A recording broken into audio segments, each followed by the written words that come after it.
Qaşlı tutdu oynayaraq hotelə qayıtdılar. Gözləri gülürdü. Yanaqları allanmışdı. Deyə gülə otaqlarına qalxdılar. Gülü, duş qəbul etmək istəyirsən? Hə, nə yeyək? Bilmirəm, nə istəyirsən de. Gülay hamama girdi. Elçin telefona yaxınlaşdı. Dəstəyi qaldırıb yemək sifariş etdi və bara tərəf addımladı. İçkilərə göz gəzdirib bir viski şüşəsi götürdü. Soyuducudan da buz götürüb masaya yaxınlaşdı. Qədəhə viski süzüb içinə buz atdı. Bir qurtum içərək ağzını marçıllatdı. Dodaqlarını yaladı. Öz-özünə dedi. Əla içkidir. Kresloya oturdu. Pultu götürərək televizoru yandırdı. Biraz sonra ofisiant sifarişləri gətirdi. Yeməkləri masaya düzdükdən sonra çıxıb getdi. Elçin qapını kilitləyib hamamın qapısını döydü. Əzizim, yeməklərimiz gəldi. Çıxmırsan? Çıxıram, Gülay dedi. Gülay hamamdan çıxanda Elçin onu qapıda qarşıladı. Dodaqlarından öpüb belini qucaqlayaraq. Həmişə təmizlikdə, dedi. Çox sağ ol, əzizim. Get sən də duş qəbul elə. O vaxta kimi saçımı qurulayım. Baş üstə, əzizim. Sən saçını qurula. 2 dəqiqəyə gəlirəm. Elçin hamamdan çıxanda Gülay saç qurudanı sündürüb, su quşusan Eli, nə tez çıxdın, dedi. Elçin üzünü yaxınlaşdırıb. Mənə həmişə təmizlikdə öpüşü verməzsən, deyə soruşdu. Gülay onun yanağından öpdü. Necədir, əzizim? Yorğunluğun çıxdı? Yox, heç yorulmamışdım ki, deyə Elçin gülümsünüb masaya baxdı. Amma yaman acmışam. Gəl otur. Elçin Gülayın yanında əyləşdi. Qədəhlərə viski süzdü. Gülay etiraz etmək istədi. Ağır içkidir, Elçin. Sən buradan Bakıya qədər maşın sürəcəksən. Narahat olma, Elçin dedi. Və şəhvət dolu gözlərlə Gülayı süzdü. Elçinin baxışlarından ürkən Gülay üstündə hamam dəsmalından başqa bir şey olmadığını xatırladı. Dəsmal aşağı sürüşmüş. Sinəsi bütün gözəlliyi və təravəti ilə çöldə qalmışdı. Qalxıb əynini geyinmək istədi. Sağ soluna baxdı. Amma nömrədə əynini geyə biləcəyi başqa bir yer yox idi. Hamam dəsmalının yaxasını bərkidərək sakitcə oturdu. İstəmirdi ki, sevgilisi onun həyəcanlı olduğunu anlasın. Elçin qədəhini onun qədəhinə vuraraq dedi. Götür əzizim, götür. Sonra içkini başına çəkdi. Gülayın da içməsini gözləyib qədəhlərə yenidən viski süzdü. Hə əzizim, yemək də ye. Ac qarnına içməyə davam etsən, tez keyflənərsən. Elçin, mən çox içmək istəmirəm. Heç mən də çox içməyəcəm. 1-2 saatdan sonra yola çıxacağıq.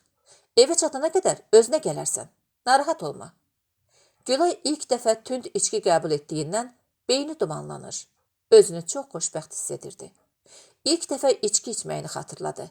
Sinif yoldaşının ad günündə şampan içmişdi. 2 qədəh içsə də sərxoş olmuş. Bütün gün deyib gülmüşdü. Hətta sinif yoldaşları onu çöpəgülən adlandırmışdılar. Növbəti doğum günlərində ilk onun qədəhinə içki süzmüş. Gülü, sən hamımızdan çox içki, sərxoş olub bizi əyləndirəsən, demişdilər. Bakı Musiqi Akademiyasına qəbul olanda atasının onun şərəfinə verdiyi qonaqlıqda qırmızı şərab və likör içmiş. Məclis dağıldıqdan sonra bir neçə saat özünə gələ bilməmişdi.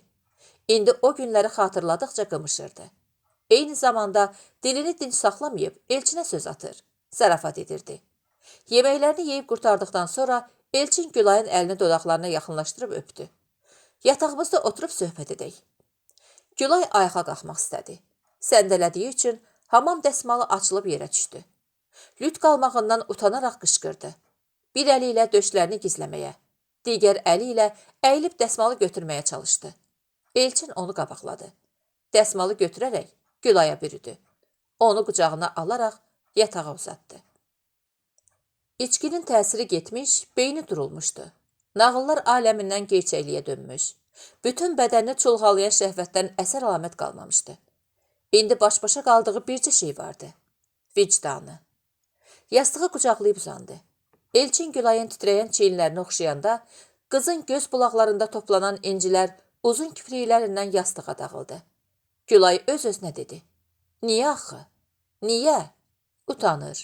Üzünü gizləməyə çalışırdı. Peşman olacağını bilmirdim Gülü. Söz verirəm.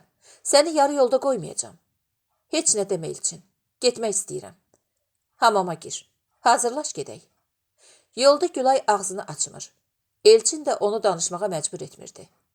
Məhəllələrinə çatdıqları zaman Gülay astadan dedi. Burada saxla. Düşəcəm. Yaxşı gülüm. 2 dəqiqə səbirli ol, deyə Elçin avtomobilini binanın qabağına sürdü. Sağ ol, Gülay dedi. Avtomobildən düşüb qapını örtdü. Arxasına baxmadan iti addımlarla bloka doğru irəlilədi. Elçin evə girib anasını səslədi. Cavab gəlməyəndə ehmalca yataq otağının qapısını açıb içəri baxdı. Anasının yatdığını görüb mətbəxə keçdi. Çaydanı qaynamağa qoydu. Hamama girib yuyundu. Sonra çay dəmlədi və oturub Gülaya mesaj yazdı. Gülü, sabah gedək asan xidmətə, evlənək. Gülay mesajı oxuduqdan sonra toxtasa da, düşüncələri hələ də qarışıq idi.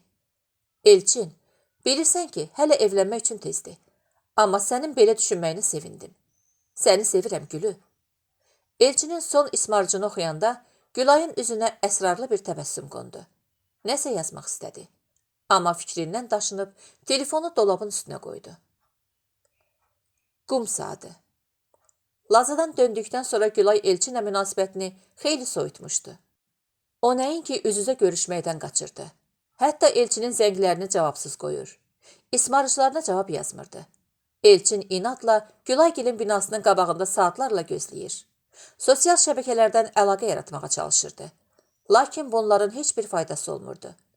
Nəhayət belə qərara gəldi ki, Gülaya düşünmək üçün vaxt versin. May ayının əvvəli idi. İşdən sonra bacısının uşaqlarını da götürüb Nərimanov parkına gəldi. Uşaqlar bir-birləri ilə oynayır. Elçin isə sosial şəbəkələrə girərək vaxt öldürürdü. Uşaqlara baxmaq üçün başını qaldırdığında qarşı tərəfdən Gülayın gəldiyini gördü. O yanındakı qızlarla nədənsə danışıb gülür. Telefonunda onlara bir şey göstərirdi. Elçin qalxaraq onlara yaxınlaşdı. Salam verdi. Gülay onun səsini eşitdiyi zaman səksənib başını qaldırdı. Göz-gözə gəldilər. Elçin başını aşağı salaraq dönüb getmək istəyən Gülayın qolundan tutdu. Lütfən Gülü, lütfən məni sənsiz qoyma. Gülay dayandı. Əl çək məndən Elçin, dedi. Əl çəkən deyiləm. Sənsiz nəfəs ala bilmirəm Gülü, boğuluram. Gülayın gözlərində tumurcuqlanan yaşlar kipriklərində böyüdü və yanaqlarından aşağı süzülməyə başladı. Elçin ona sevgi ilə, şəfqətlə sarılıb saçını oxşadı. Onun da gözləri dolmuşdu. Susurdular. Sükutu başını Elçinin sinəsinə qoyub hıçqıra-hıçqıra ağlayan Gülay pozdu. Elə darıxmışam ki, Eli. Gəl gedək Gülü. Əl üzünü yu. Bir yerdə oturub çay içək. Dərdləşək. Gülay razılaşmadı. Yox Elçin, getməliyəm. Onda lütfən, başqa vaxt görüşək. Səninlə danışmaq istəyirəm. Yaxşı, yazaram sənə. Gülay dedi və gözlərini silərək yan yörəsinə baxdı. Rəfiqələrini axtardı. Onlar biraz kənara çəkilib Gülay ilə Elçinə tamaşa edirdilər. Yaxşı Gülü, Elçin söylədi. Yaddan çıxarma. İsmarcını gözləyəcəm. Gülay başını tərpətdi və dönüb getdi. Elçinin gözləri telefonun ekranında, qulağı səsdə idi. Amma Gülaydan ismarıc gəlmirdi ki, gəlmirdi. Parkdakı təsadüfi görüşlərinin üstündən 7-8 gün keçmişdi. Axşam idi. Elçin otağında Charles Dickensin Böyük Ümidlər kitabını oxuyurdu. Telefonuna ard-arda bildirişlər gəldi. Kimsə Instagramda şəkillərini bəyənirdi. Əvvəl fikir vermədi. Kitabı oxumaqda davam etdi. Fəsli oxuyub qurtardıqdan sonra dolabın üstündəki telefonunu götürüb Instagrama daxil oldu. Bildirişləri görəndə sevincindən qanatlandı. Gülay Instagramda onun son paylaşımlarını bəyənmişdi. Gülaya görüntülü zəng vurdu. Qızın üzünü görəndə sevincdən gözləri yaşardı. Gülüm, bir dənəm, deyə pıçıldadı. Bəli, Elçin. İkicə kəlmə deyib sustular. Bir neçə dəqiqə baxışdıqdan sonra söhbət etməyə başladılar. Günlərin, ayların həsrəti ilə saatlarca danışdılar. Anası qapını döyüb onu süfrəyə çağıranda Elçin səhərin açıldığını anladı. Vaxt qum saatındakı dənəciklər kimi süzülmüş, sübh açılmışdı. Moldakı qarşılaşmalarının il dönümündə elə həmin molda görüşdülər. Kafedə oturub şirniyyat və çay sifariş verdilər. Elçin əlindəki torbanı masanın üstünə qoyub bəzəkli bağlamaları açdı. Gümüş boyunbağını və gipsdən hazırlanmış sevgililər heykəlciyini qutularından çıxarıb ona bağışladı və bəyənib-bəyənmədiyini soruşdu. Çox incə qəlbim var, Eli, çox sağ ol, Gülay dedi. Günəş belə, qəlbimi sənin bir təbəssümün qədər istə bilməz Gülü. Çox sağ ol, Gülay işvə ilə söylədi. Səni canım qədər sevirəm. O gündən etibarən yenə tez-tez görüşməyə, birlikdə zaman keçirməyə başladılar. Sanki 4 ay bir-birindən ayrı qalmamışdılar. İmkan tapdıqca cimərliklərə, rayonlara gedirdilər. Qış soyuq nəfəsini hiss etdirməyə başlamış. Şiddətlənən pandemiya insanları yenidən evlərinə tıxamışdı. Elçin iş yoldaşları ilə yenicə nahar masasına oturmuşdu ki, telefonuna zəng gəldi. Zəng vuran Gülay idi. Salam Elçin. Salam Gülay, yaxşısan? Nərimanova gələ bilərsən? Qızın səsindəki təşvişi hiss edən Elçin cəld ayağa qalxdı və yeməkxanadan çıxdı. Nə olub Gülü? Xeyirdirmi? Telefon söhbəti deyil Elçin, üz-üzə danışmalıyıq. Elçin məsələnin ciddi olduğunu anlayıb dedi.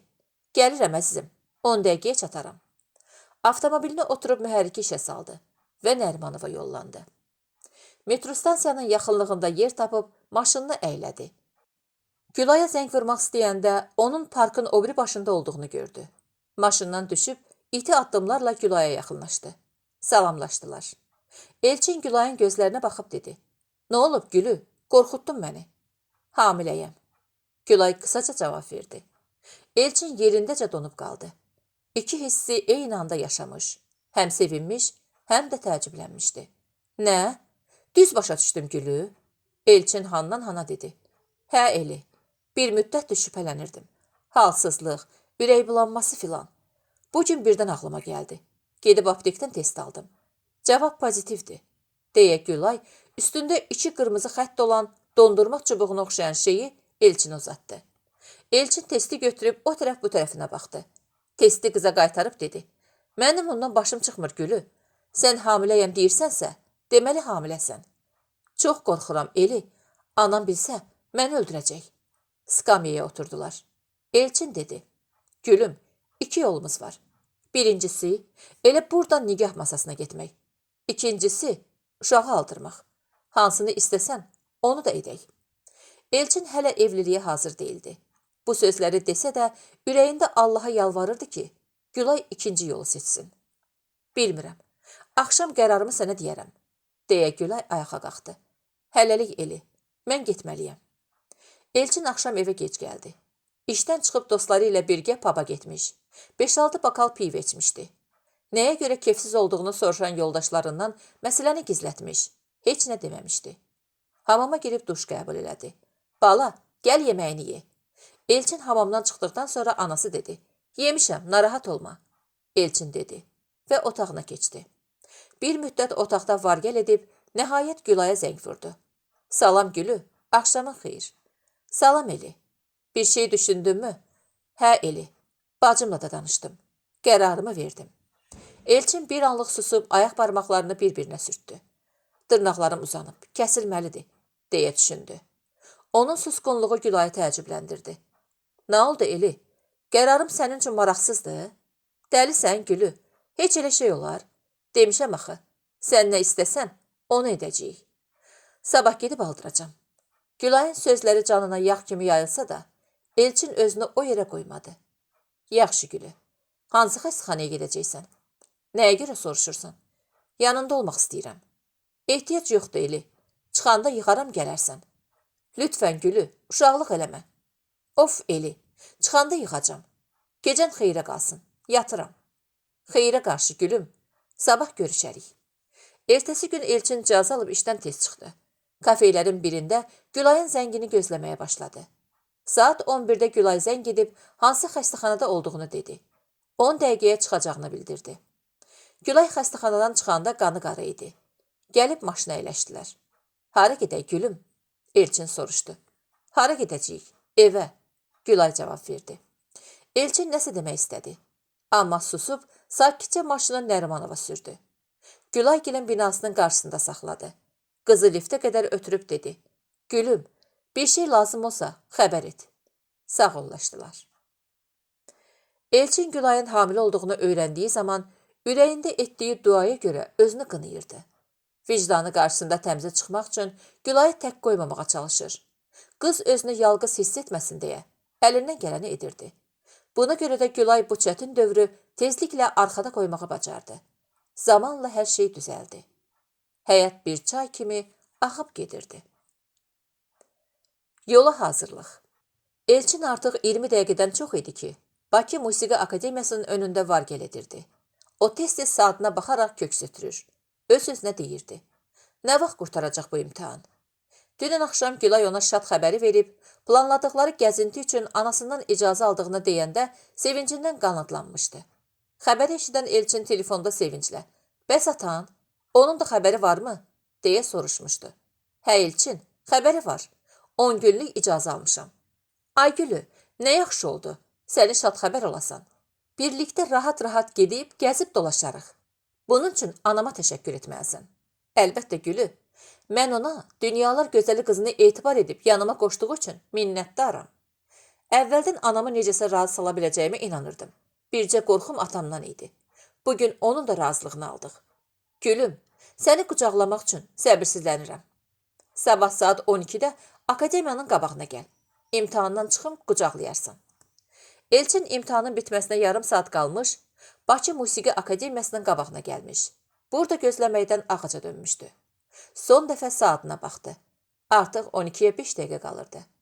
Bakı Musiqi Akademiyasının əsas giriş qapısının önünə gələrək, gözlərini qapıya zilləyib gözləməyə başladı. Gülay çıxışda göründüyü zaman gülümsünərək onu doğru addımlamağa başladı. Elçini görən Gülay addımlarını yeyinlədərək onun üstünə gəlirdi. Elçin sevinclə qollarını açıb qızı qucaqladı. Yuxarı qaldırıb fırladaraq yerə qoydu. Yanaqlarından öpüb dedi.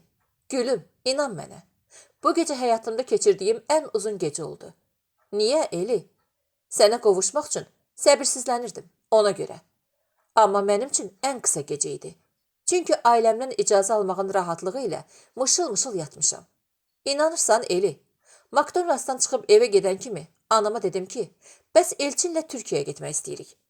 Əvvəlcə elə bildi ki, zarafatca deyirəm. Görəndə ki, yox, ciddiyəm, çığırdı, qışqırdı, olmaz dedi. Atan səni də öldürər, məni də. Neçə gün evə qapanı bağladım. Yemək də yemirdim. Bilirsən də, anamın ürəyi yuxadı. Nəhayət razı oldu. Amma bu dəfə də atamdan çəkinir. Açıb deyə bilmirdi. Mən də dedim ki, icazə verməsəniz, qaçıb gedəcəm. Bir də evə dönməyəcəm. Amma inanırsan Eli, atam anamdan tez razılaşdı. Bilirsən necə? 1 saniyə. Qurban sənə. Anam zəng edir. Gülay dedi və zəngə cavab verdi. Bəli, anacan. Hə, yaxşı keçdi. Yəqin 80-85 bal. Hə, anacan, birazdan gələcəm. Sağ ol. Telefonu söndürüb, üzünü sevgilisinə tutdu. Bağışla Eli. Hə, harda qalmışdım? Demək dünən axşam ata işdən gəldikdən sonra anama dedim ki, neynirsən elə. Amma bugün de. O da göz-qaş işarəsi ilə yaxşı desə də, söhbəti uzadır. Heç cür mətləbə keçə bilmirdi. Atam yeməyini yeyib qonaq otağına keçdikdə, mətbəxdə anamla bir-birimizə ürək dirək verdik. Qonaq otağına getdi ki, atama desin. Bəxtimdən dünən atamın keyfi kök idi. Mən də gəlib qapıda pusurdum ki, görüm nə deyəcək. Atam anama dedi ki, ay qız, nə olub? Sözlü adam oxşayırsan. De, sənin də canın qutarsın, mənim də. Anam da dedi ki, bəs belə-belə. Gülü xaricə getmək istəyir. Atam soruşdu ki, hara? Onun qəzəblə çatılmış qaşları gözlərimin qabağına gəldi. Qorxudan tir-tir titrədim. İnanırsan Eli, ürəyim elə döyünürdü. Sanki sinəmin içindən qabırğalarımı yumruqlayırdılar. Elçin sevgilisini özünə tərəf çəkib onun yanağından öpdü. Avtomobilinin qapısını açaraq, geç əyləş gülüm, dedi və özü də əyləşdi. Kondisioneri işə salaraq Gülaya tərəf döndü. Hə Gülü, bəs sonra? Sonra anam təkrar etdi ki, bəs Türkiyəyə getmək istəyir. Uşaq neynəsin? O ki var sıxılıb da. Dərslər bir tərəfdən, pandemiya qadağaları o biri tərəfdən. Atam da soruşdu ki, bəs kimlə gedəcək? Anam bir anlıq sustu. O dəqiqə bildim ki, qorxudan deyə bilmir. Belə olanda da anam həmişə at dodağına çeynəyir. Bu da həmin dəqiqə gəldi gözümün qabağına. Az qala qapını açıb deyəcəkdim ki, çatladım axı. Bir qərar verin də. Nəysə Eli, anam Elçinlə dediyi zaman otağa elə bir sakitlik çöktü ki, inan mənə. O an atamın başının üstündə bir ağcaqanad uçsaydı, səsi mənə qədər gələrdi. Məndəki qorxudan, həyəcandan tərləmişəm. Suyun içindəyəm. Atam dedi ki, bəs bunların arasında söz yox, nişan yox, heç nə yox, ay Nərgiz. Belə şey olar. Anam da yalan danışmaq məcburiyyətində qaldı. Atama dedi ki, bəs nişan gətirməlidirlər. Anası gör nə vaxtdan deyib, pandemiyanın bitməsini gözləyirlər. Mən də dedim, problem yoxdur. Pandemiya bir tərəfdən, qadağalar o biri tərəfdən cəmaatı qırıb çatır. Gözləyək, karantin rejimi yumşalsın, gələrsiz. Elçin onu sevgi dolu baxışlarla süzərək dedi. Gülüm, karantin rejimini yumşatsınlar, ananın yalanını həqiqətə çevirərik. Narahat olma. Hə, neysə. Bir də gördüm ki, atam qışqırdı. Bura çağıra küçüyü. İnanırsan Eli, ürəyim qırıldı düşdü ayaqlarımın altına.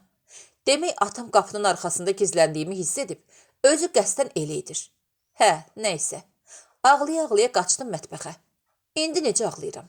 Eli, gözlərimdən yaş, sel kimi axır. Hönkürə-hönkürə, içimi çəkə-çəkə ağlayıram. Bir də gördüm ki, atam arxadan boynumu qucaqladı. Dönüb sinəsinə qısılanda saçımı oxşadı. Çənəmdən tutub başımı qaldıraraq alnımdan öpdü. Dedi ki, nə olub mənim mələyimə? Niyə ağlayır? Mən də heç nə demirəm. Eləcə ağlayıram. Anam araya girib dedi ki, bəs uşağın bir həftədir ağlamaqdan gözündə nur qalmayıb. Atam da gözümün yaşını silib dedi ki, niyə ağlayırsan? Qorxursan ki, gəzməyə getməyinə icazə verməyeyim? Başımı tərpətdim. Atam soruşdu ki, sən nə vaxt atına dedin, mən icazə vermədim. İnanırsan Eli, dünyalar mənim oldu. Əvvəl qorxudan, həyəcandan, nə bilim, stressdən ağlayırdımsa, artıq atamı qucaqlayıb sevincdən ağlayırdım. Elçin sevgilisinin saçını oxşayaraq dedi. Atan zəhimli olsa da, qaraqabaq görünsə də, onun da ürəyi yuxadı. Mənim yerimə ona da təşəkkür edərsən. Gülü gözlərini qırpıb dişlərini qıcadı. Yox bir. Ay qız, sən anana təşəkkür edərsən. O atana lazımı ismarcı çatdıracaq. Amma Eli, insafən anam səni çox istəyir.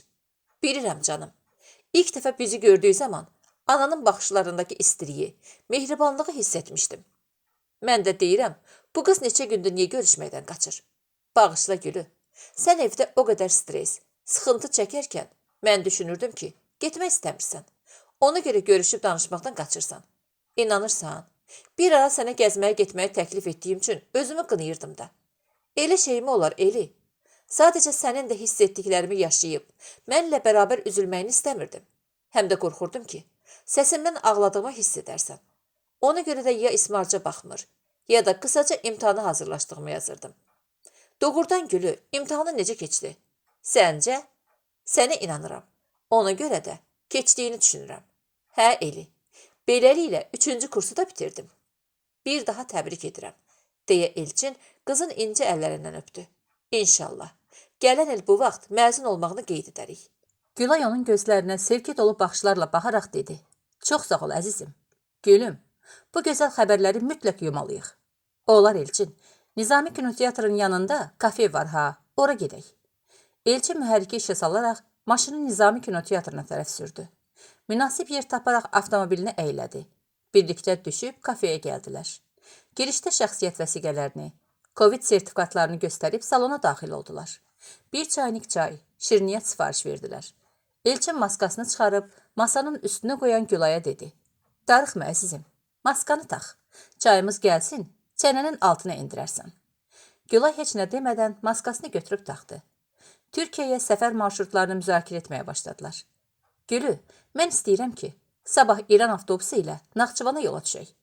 Maraqlandın mı Eli? İrandan yola çıxdırmı? Bəs necə Gülü? Hər şeylə maraqlanmışam. Avtobusla tranzit keçid var.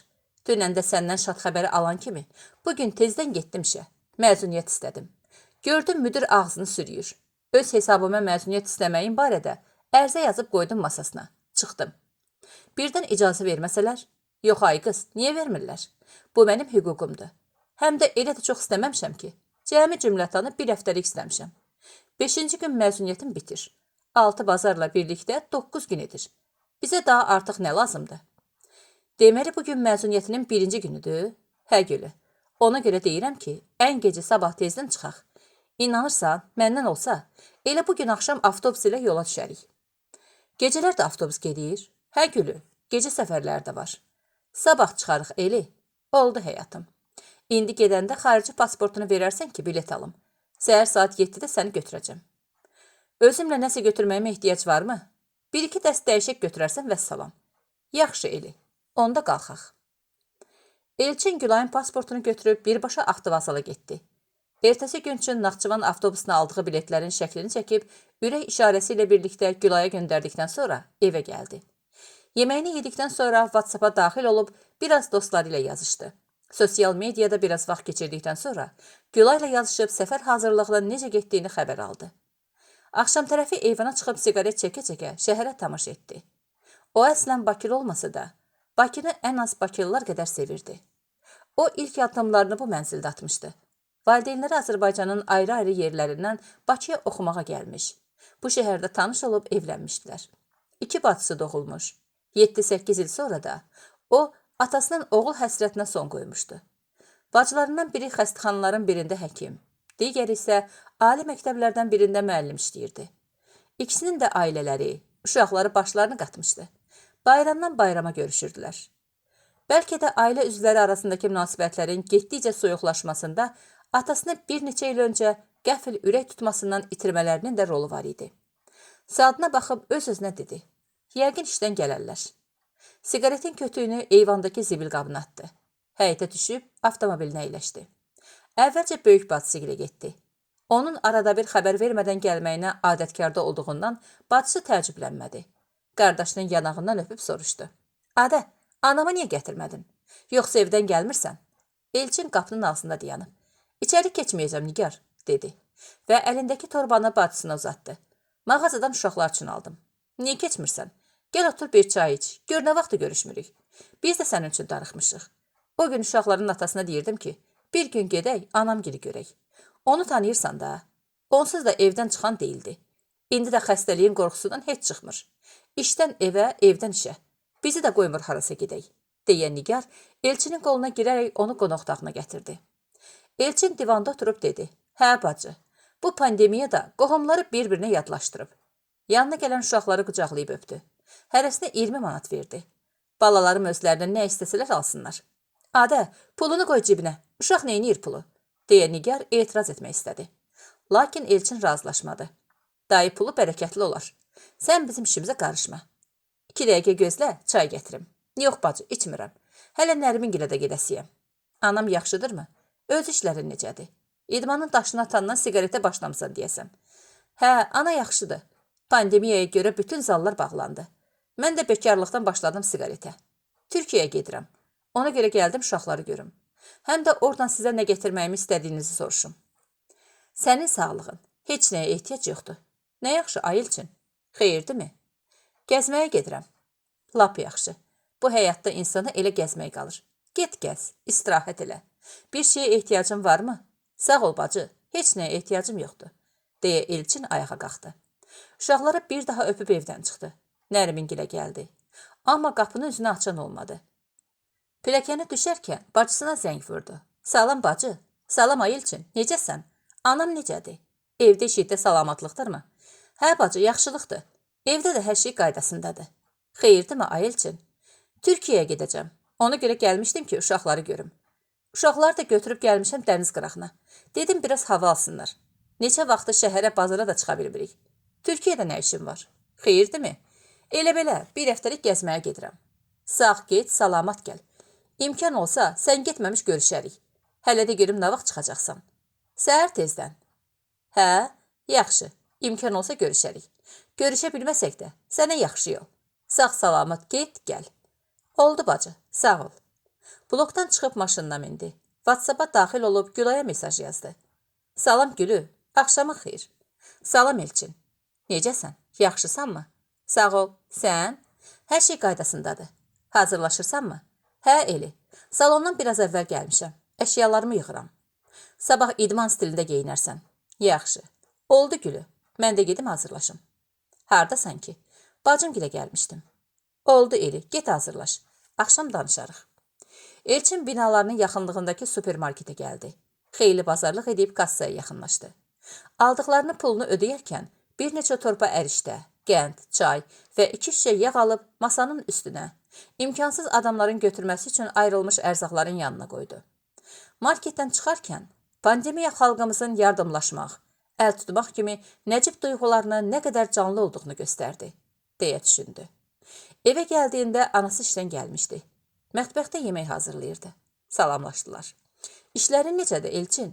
Sağ ol ay ana, yaxşılıqdır. Bilet aldın mı?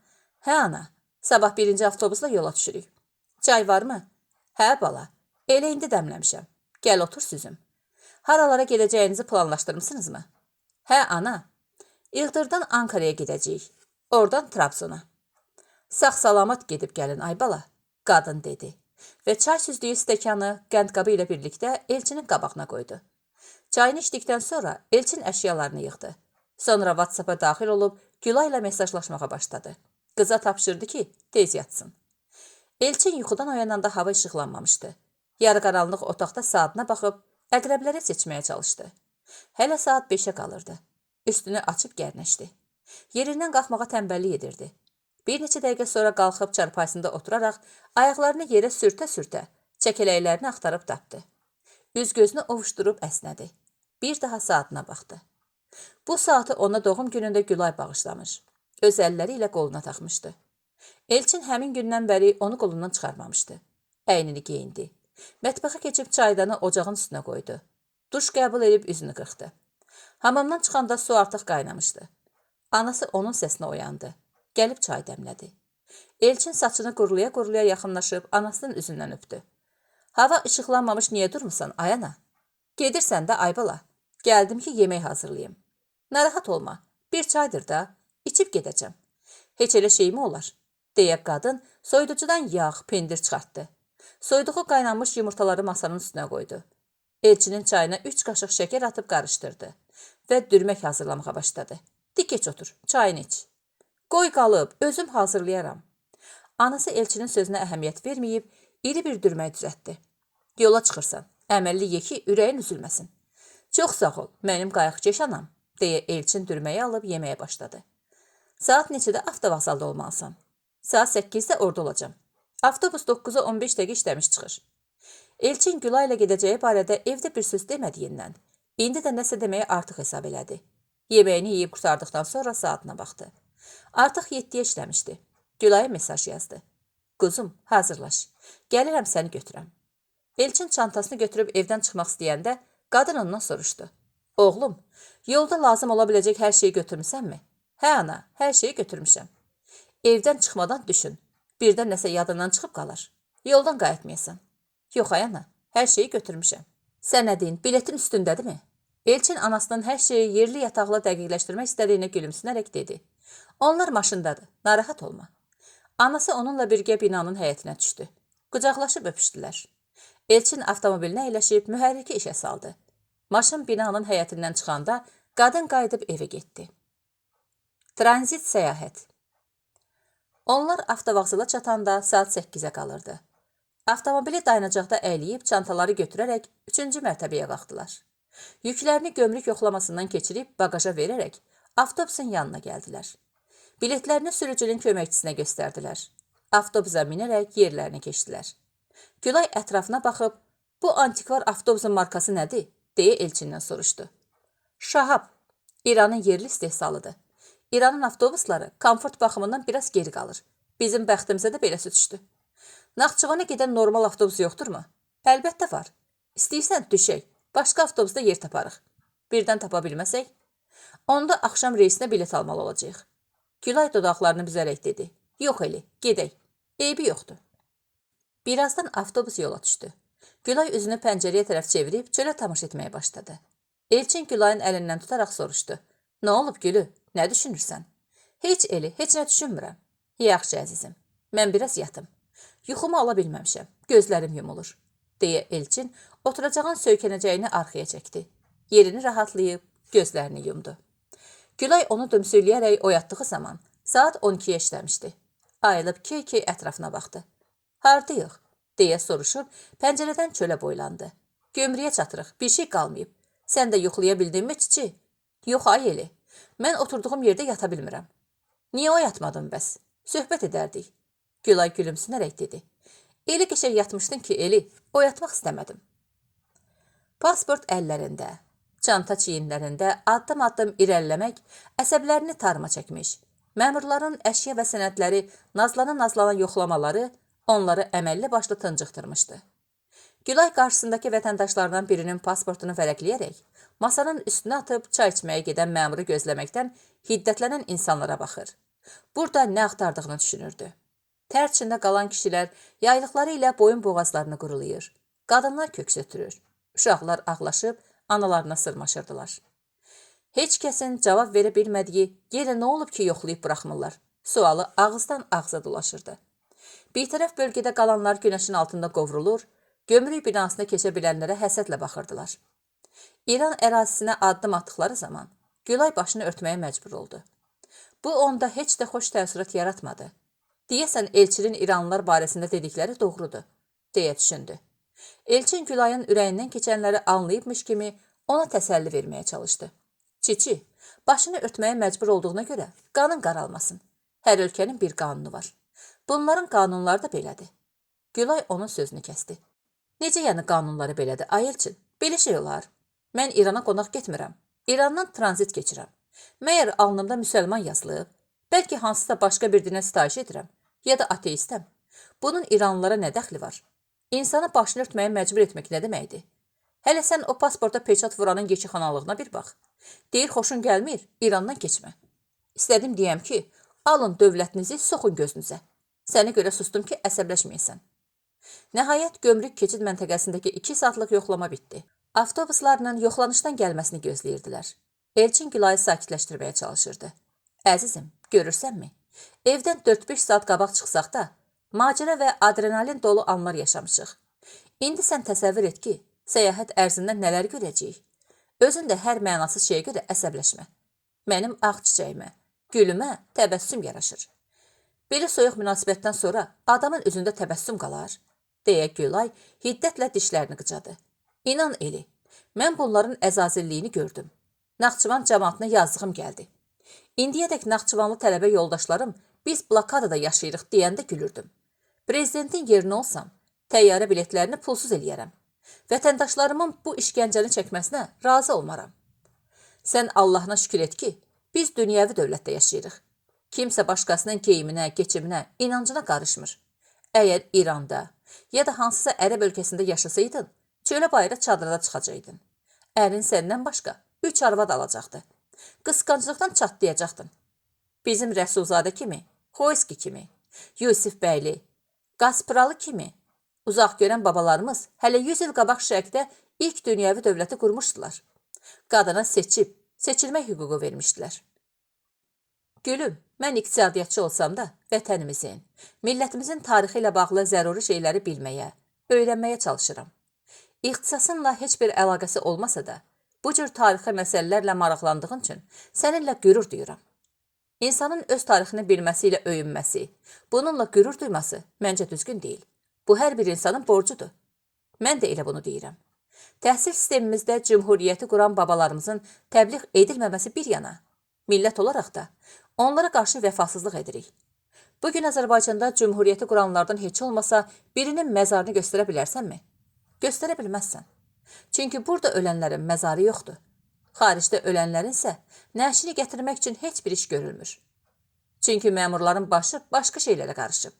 Eli gömrükdə gördük də, bizimkilər cəmaata İranlılardan az əziyyət vermirlər.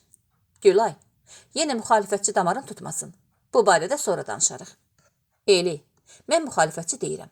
Düzgünlüyün tərəfdarıyam. Qulaq as, son sözümü deyim. Nəsib bəy Yusif bəylinin xanımının məktubundan xəbərin var? Yusif bəyli ÇK tərəfindən həbs olunur. Sonra ölüm xəbəri gəlir. Xanımı gündəliyində yazır. Bilmirəm qurudasan, yoxsa suda. Amma harda olursan ol, ətrafın nurla dolu olsun. Bilirsənmi niyə elə yazmışdı? Çünki kommunistlərin həbs etdiyi digər insanlar kimi, onu da güllələyib bilinməyən bir yerdə dəfn etmişdilər. Hə gülü, hüzünlü əhvalatdır. Mən bu sözləri ilk dəfə oxuyanda o qədər ağlamışdım ki. Nəhayət avtobus gəlib çıxdı. Yerlərinə keçdilər. Elçin Gülayın əlindən tutub dedi. Gülüm, mən münasibətimizə siyasətin kölgə salmasını istəmirəm. Sadəcə ikimizə aid olan şeylərdən danışmaq istəyirəm. Gülay ona sevgi dolu gözlərlə süzərək cavab verdi. Heç mən də istəmirəm Eli. Biləsivardan yola düşən avtobus Cəfərabaddan keçib Aslan düzə çatdı.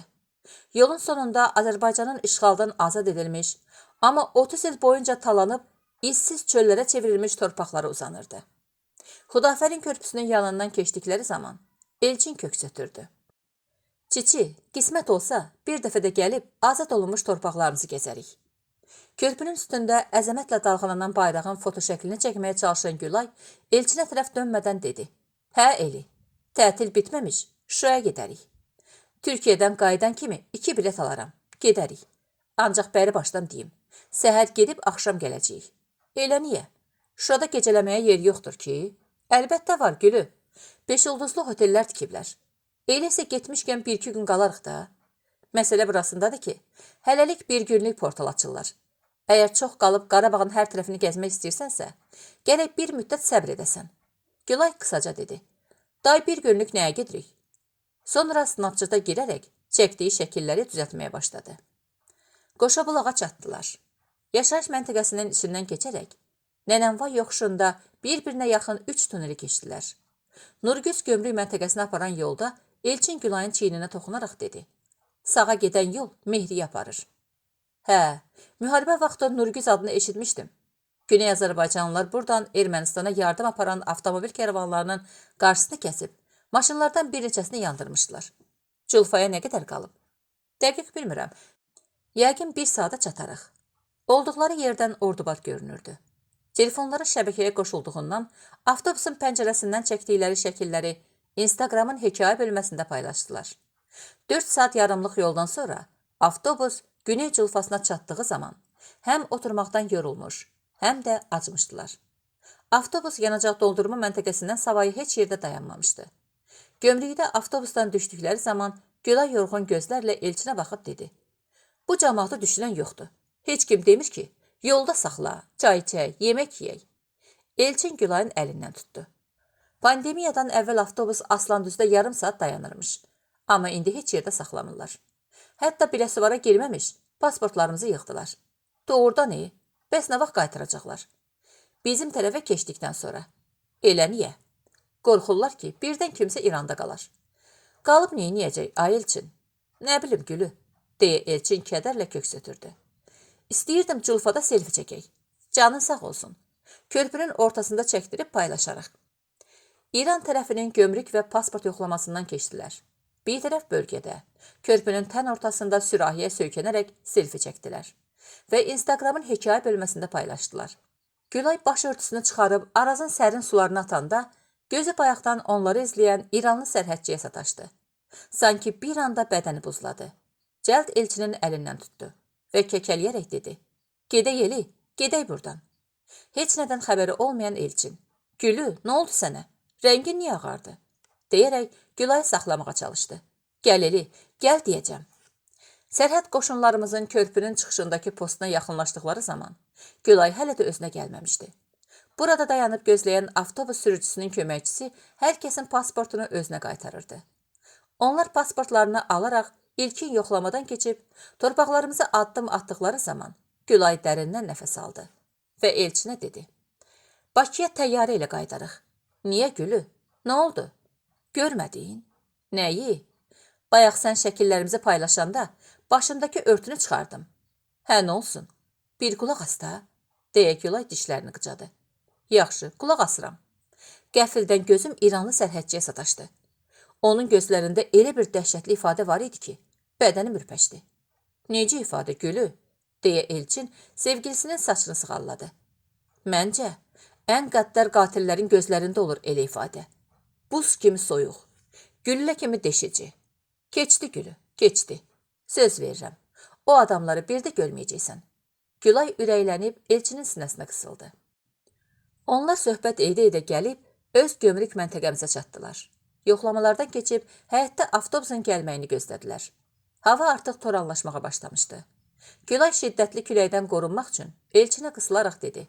Susamışam, Eli. Buralarda çay içə biləcəyimiz bir yer yoxdurmu? Elçin ətrafına baxıb, idarənin həyət qapısında dayanmış mühafizəçini gördü. Yaxınlıqda çayxana olmamış olmaz. Gəl həyatım, mühafizəçidən soruşaq, deyə sevgilisinin əlindən tutub mühafizəçiyə yaxınlaşdı və salam verib soruşdu. Bağışlayın, yaxınlıqda çay içə biləcəyimiz bir yer varmı? Əlbəttə var, deyə mühafizəçi 20-30 metr aralıdakı çayxananı göstərdi. Çaylarını içib qaydanda Gülay soruşdu. Naxçıvana nə vaxt çatarıq? Yəqin ki, saat 10-da. İstəsən, gecə oradakı oteldə yatıb dincələrik. İstəsən, bir maşın tapıb Türkiyəyə gedərik. Hələ bir Naxçıvana çataq, sonra baxarıq. Artıq avtobus gəlmiş, sərnişinlər minməyə başlamışdılar. Yerlərini keçib əyləşdilər. Avtobus yola düşərkən, Gülay başını Elçinin çiyninə qoyub dedi. Eli, yorulmuşam. Elçin sevgilisinin saçını sığalladı. 1 saatlıq yolumuz var, yata bilsən yat. Gülay sakitcə gözlərini yumub dayandı. Elçin Gülayın saçından öpdü. Əlini ovucularının arasına alıb oxşamağa başladı. Onu avtobusla gətirdiyi üçün peşman olmuşdu. 13 saatlıq yoldan sonra bitap düşmüş qıza acıyır. Özünü danlayırdı. Saat 10 tamamda avtobus avtovağzala daxil oldu. Elçin Gülayın yanağını, çənəsini oxşayaraq dedi. Çiçi, çatdıq, düşürük. Gülay başını onun çiynindən qaldıraraq, gözlərini ovuşdurub ətrafına baxdı. Nəhayət bu avtobusdan canımız qurtardı. İnanırsan Eli, ilk dəfədir ki, mənim maşında yuxu tutur. Deyirlər ac yavanlıq, yuxu yorğan istəməz. Gülay heç nə demədən önlərindəki sərnişinlərin düşməsini gözləməyə başladı. Avtobusun qarşısında yığdır taksiləri vardı. Elçin düşüb çantaları yerə qoydu və Gülayın düşməsinə kömək etdi. Onu avtobusdan bir qədər kənara çəkib dedi. Gülüm, yol səni əməlli başlı yolub. İstəyirsən, bugün qalaq. Sabah Naxçıvanın görməli yerlərini gəzər. Türkiyəyə bir gün gedərik. Yox Elçin, bura qədər gəlmişəm, dayanmaq istəmirəm. Naxçıvanı qaydanda gəzərik. Onda bir dəqiqə gözlə, deyə Elçin taksi sürücüsünə yaxınlaşdı. Sürücü onun yaxınlaşdığını görüb sevindi. Qardaş, nə vaxt çıxırsan? Deyə Elçin ondan soruşdu. Yarım saata qalmaz çıxarız. Sürücü yarı türkcə, yarı Azərbaycanca dedi. Gedəcək misiniz abi? Hələ qərar verməmişik. Tamam abi. Çiçi, nə deyirsən? Gedək, ya oteldə dincəlib sabah yola çıxaq. Elçin Gülaydan soruşdu.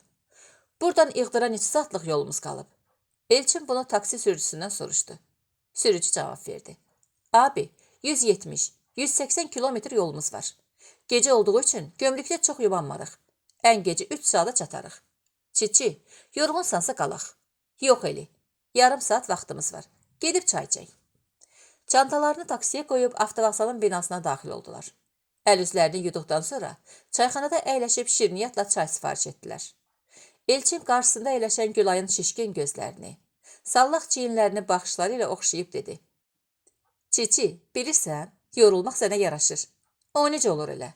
Sanki çöhrəm məsumlaşır gülü. Gülay maraqcıl gözlərlə ətrafındakı insanlara baxırdı. O nəsə kəşf edilmiş kimi dedi. Eli, deyəsən koronavirus buralara gəlməyib. Elçin gülümsədi. Hə gülü, koronavirus buralara gəlməyib.